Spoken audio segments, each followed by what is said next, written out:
This is Sonic, and you're watching JD Frank 20. Ooh yeah, join us for a Nintendo Direct live stream focused on Nintendo Switch games coming in the second half of 2024.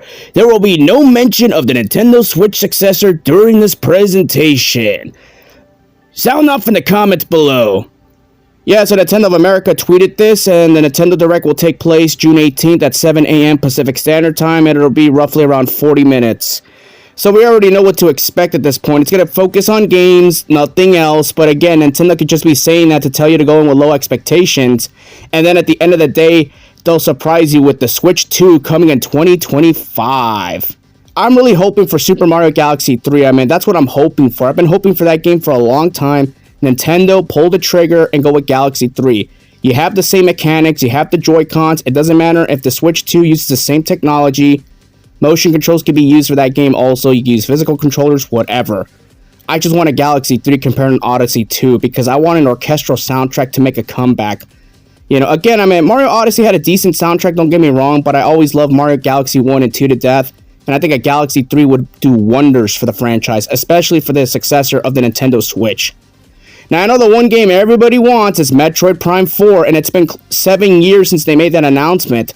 And I think that's going to be one of Nintendo's best games for the Switch 2. You know, it's safe to assume we're not going to get it on the base Switch. It's understandable, especially with all the delays and everything. So Metroid Prime 4 won't be showcased. I mean, they'll probably do like a Metroid mention here and there, maybe a classic collection, but nothing else. You know, now, obviously, you know, for Zelda fans, you know what they want. Obviously, they want their remasters of Wind Waker and Twilight Princess. And I think it's safe to say we are going to get a lot of remakes or remasters, however you like to classify it, and they're just going to charge you $60 for it. It's understandable. In fact, that's basically the entire play of the Nintendo Switch.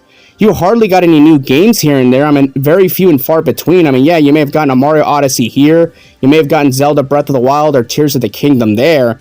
But you rarely got any new games aside from those franchises when it comes to first-party games. Everything else was just more than remakes, remasters, games from or Wii U ports. Again, you know, that's basically the Nintendo Switch's life cycle. You know, you're just getting remasters and that's it, nothing else. And yet the Switch is selling like hotcakes.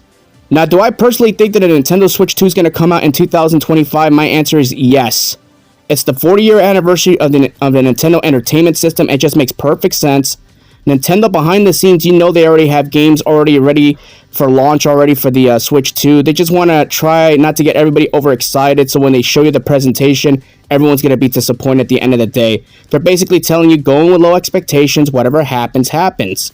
But I honestly think that a Switch 2 showcase would make sense if it's going to be the final Nintendo Direct we get before the end of the year. I mean, we might get one in November that might announce the Switch 2, but right now they want to solely focus on games as they should. Other than that, everybody let me know what y'all think about this. Let me know what you're expecting, and I gotta go. Peace out.